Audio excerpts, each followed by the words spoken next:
13 de marzo del Evangelio según San Lucas. En aquel tiempo dijo Jesús esta parábola a algunos que confiaban en sí mismos por considerarse justos y despreciaban a los demás. 2 hombres subieron al templo a orar. Uno era fariseo, el otro publicano.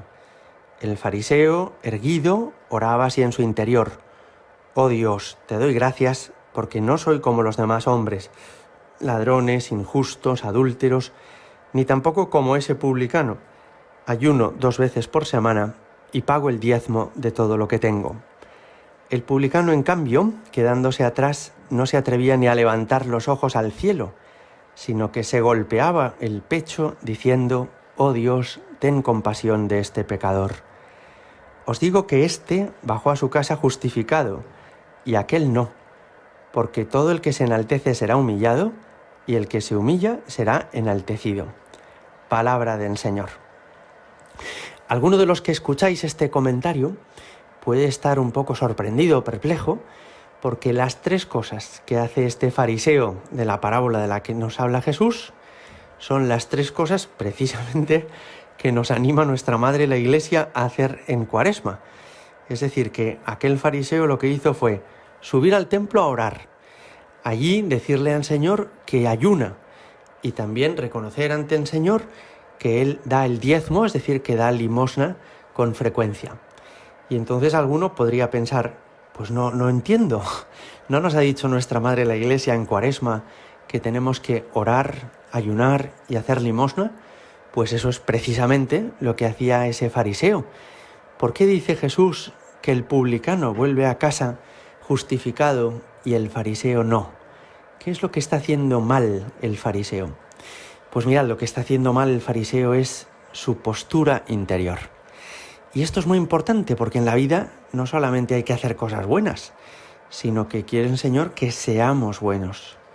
Y eso quiere decir que no solamente realicemos acciones que son positivas, morales, sino que en nuestro corazón, nuestras actitudes, nuestras intenciones, nuestros deseos sean también buenos. No se trata de hacer cosas buenas solamente, sino de ser buenos. Y lo que le pasaba a aquel fariseo es que, nos dice la parábola, que subió al templo erguido. Ya esto es una primera cosa que no está bien, porque esa altivez, esa arrogancia de ir sobrado uno de sí mismo, de confiar mucho en sí mismo, eso no es bueno.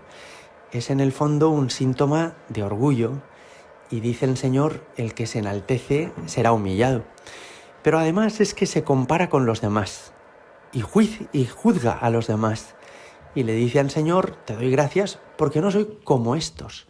Es decir, que en su corazón ha despreciado al resto de las personas. Es esa postura interior la que Dios no puede aprobar. Quizá con un ejemplo esto se entienda mejor. Cuando éramos pequeños jugábamos con imanes. Los imanes que conocemos todos, ¿verdad?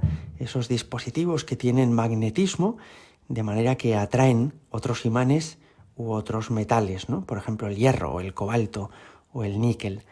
Los imanes tienen 2 polos, el positivo y el negativo. Y todos hemos probado cómo 2 imanes se atraen cuando uno acerca el polo positivo al polo negativo del otro y viceversa, y por el contrario se repelen cuando acercan los 2 polos positivos. Fijaos, porque esto quiere decir que 2 imanes podrían atraerse. Basta con que estén en la postura adecuada, en la posición en la que ejercen ese magnetismo y esa atracción, ¿verdad? Lo mismo ocurre entre nosotros y Dios. Dios es el polo positivo, porque Él es todo: la santidad, el poder, la gloria, la sabiduría. Cuando nos acercamos a Dios con la postura adecuada, es decir, acercando nuestro polo negativo, Él se acerca a nosotros y nosotros experimentamos esta atracción hacia Él.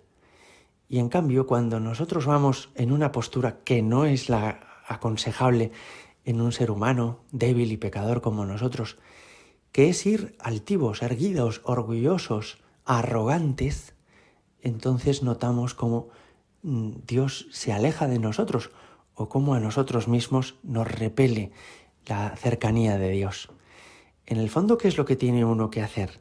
Darse la vuelta, ponerse en la postura aconsejable. Aquel publicano del que habla el Evangelio era un hombre pecador, porque los publicanos eran aquellos que injustamente cobraban impuestos y se quedaban una parte, ellos, de estos impuestos, ¿no? Lo que estaba haciendo no estaba bien, pero su postura interior sí, y es que él se daba cuenta de que aquello no era bueno y por eso le pedía a Dios que tuviera compasión de él. Fijaos qué bonita es esta enseñanza que el Señor hoy nos dirige. Después de habernos aconsejado al inicio de la Cuaresma, oración, ayuno, limosna, ahora nos dice, mira, más importante que todo lo que puedes hacer es que te acerques a Dios en la postura aconsejada, en la postura conveniente, con humildad. No te creas más de lo que eres, no presumas de lo que ya has conseguido, no mires por encima del hombro a nadie, no juzgues a los demás. Como un imán, ponte en la postura que hará que Dios te atraiga y que tú le atraigas a Él, que Dios te acoja en su seno. Y esa postura es poner por delante tu polo negativo, tus defectos, tus pecados, en el fondo la postura interior de humildad. Gloria al Padre y al Hijo y al Espíritu Santo, como era en el principio, ahora y siempre y por los siglos de los siglos. Amén.